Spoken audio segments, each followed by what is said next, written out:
Hi. Let me just start by saying that I'm not proud of what I did.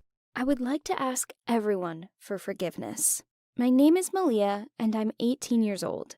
Today, I'm going to tell you my story. It happened in 2018. All my life, I have lived with my mother until she met Dave. At first, they were just dating, but then one day, Dave came and called me his daughter. I wasn't very happy about the new dad, but I want to say that he was a very good man, despite everything that infuriated me about him. Have you ever felt locked up? Like you were locked in a cage? That's what I felt every day. Dave set strict rules in the house that I had to follow. Can't do that, can't go there. And then, she showed up. The devil incarnate. It was baby Mindy, my little sister from the new dad. From the moment she was born, I thought nobody would give a shit about me. But nope, the rules were tightened. And to keep me from becoming a bad example for their new daughter, they decided to put limits on everything. That ain't happening, I said. I was a very bad girl. Very bad. One time, I was supposed to go to a school party, but they left me to babysit my little sister just to keep me from going. Can you believe that crap? I decided to get revenge. We had an inflatable pool in the backyard. I took a doll, put my sister's clothes on it, and threw it in the pool. Then I took a couple of pictures. I sent them to Mom. I also wrote a heartbreaking message. Mom, I'm sorry. I don't know how it happened. But Mindy, she learned how to swim. A second later, my phone blew up with calls.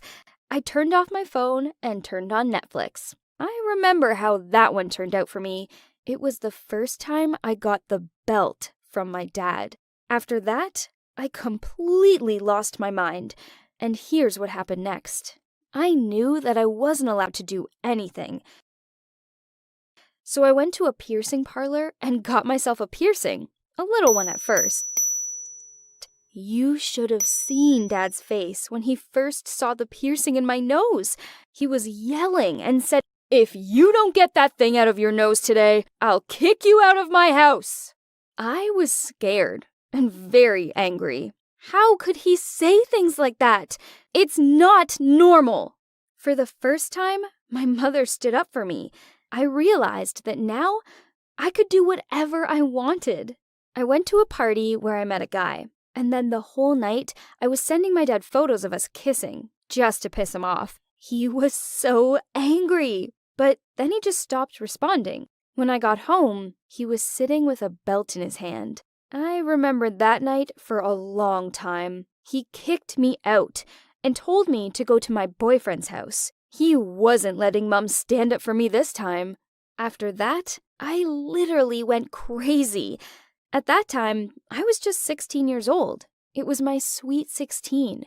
I wanted to get revenge on him, and nothing could stop me. I was prepared to do anything. So, I got piercings all over my face. Eyes, nose, eyebrows, lips, tongue, everything was punctured. Sometimes, people even came up to me on the street to take pictures with me. But then, the hour of reckoning had come. With my face completely covered in piercings, I quietly snuck into our house. Dad wasn't there yet, so I hid in a closet in his room and waited for him to come in. And now, the moment of truth. I jumped out and screamed at him. "So, dear Daddy, is that how you wanted to see your daughter?" I heard him scream, and then he fell to the ground at my feet. I was scared, thinking that he was pranking me. Then I put my ear to his chest and listened. I called an ambulance. At that moment, my first thought was whether I would get put in jail and how to explain to Mom where Dad went. When the ambulance arrived, I explained to the paramedics that Dad had suddenly felt sick and fell to the floor. There was nothing I could do. They took him away. The next morning, we were informed that Dad had had a heart attack. Mom was crying, but I felt oddly calm. Sometime later, Dad was released from the hospital. He came home and didn't get up from the couch for a long time. Mom took care of him while he regained his strength. He was very calm and never raised his voice to me. Mom eventually found herself a new boyfriend, and we moved away.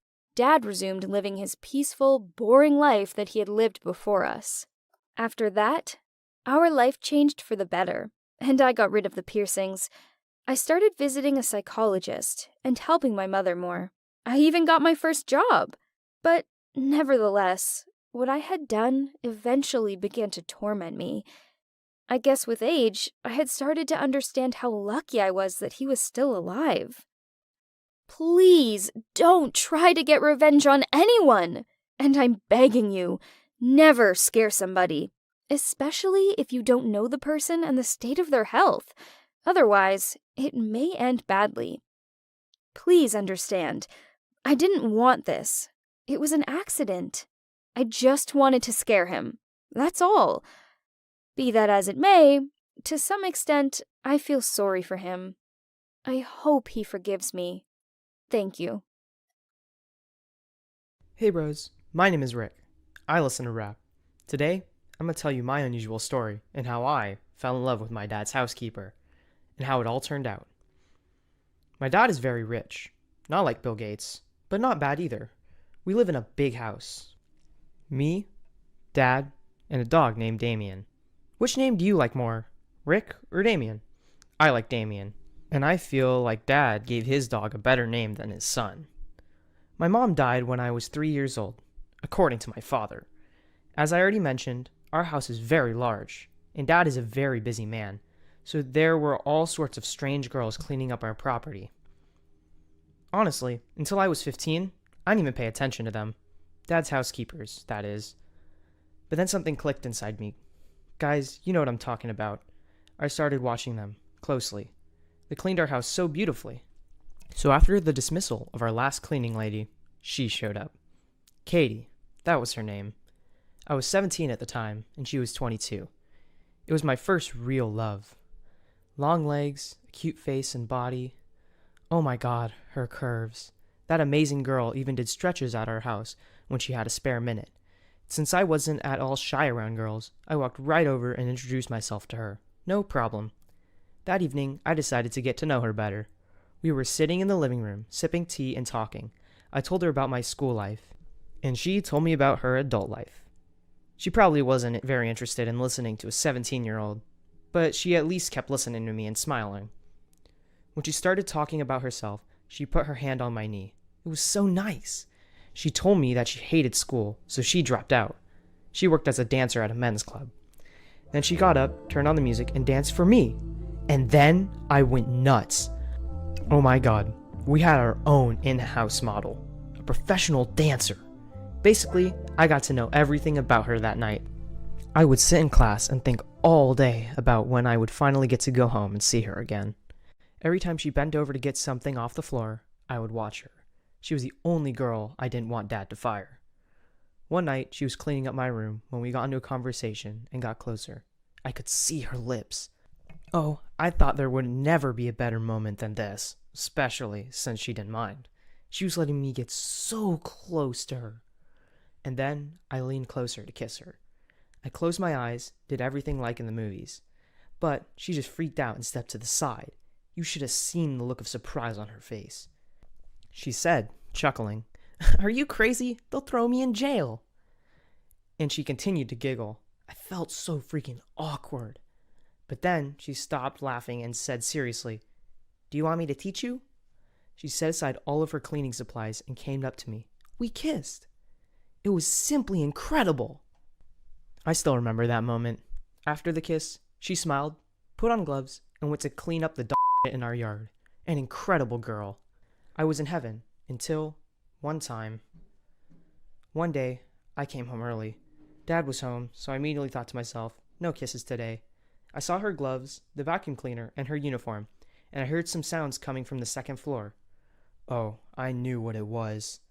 Dad was giving it to her. I immediately realized what they were doing up there and decided just to leave the house so that neither myself nor them would be embarrassed. I was gone for an hour and a half. I wondered how I was going to kiss a girl who was also kissing my father, and not only kisses. Gross! Okay, fine. So when I approached her again, I tried to hint at her that it was time for us to do our thing. She answered, "Let's stop with the games. I know you're going through puberty, but chill, man." No one had ever done me like that before. Girls were usually chasing after me because they knew I was from a wealthy family. But this bimbo had the nerve to talk to me like that. At first, she was smiling at me, but now she had switched to my father. I saw her become more and more flirtatious with Dad. He would either pinch her or put his arm around her. I had gotten sick of it. One time, they were cuddling and watching television. I wouldn't even be telling this disastrous story, if not for what had happened. My most ingenious plan of revenge. When nobody was home, I let Damien into the house. I brought a few piles of dog shit and scattered them around the house. When she arrived, she was in shock. And when Dad arrived, he was even more shocked. Our cleaning lady hadn't kept track of the dog. Of course, they found out that I was to blame. A few days later, she came up to me and pressed me up against the wall. She said something like, "You stupid little asshole, don't mess with my work." I don't know, but it seemed to me like she was only interested in my father's money, which really bothered me. The situation with Damien and the shit piles was repeated more often, and I started littering and throwing everything on the floor.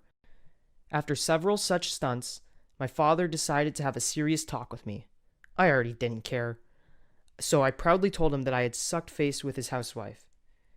I thought he would give me a slap on the face and tear me a new one. But it went like this. "Wow, really? Awesome. Well, I'm sleeping with her," he said, chuckling. To be honest, it freaked me out a little. I saw my dad differently then. Man, I love my dad. He understood me and decided to fire Kate. I waved goodbye to her and said, "Thanks for the kisses."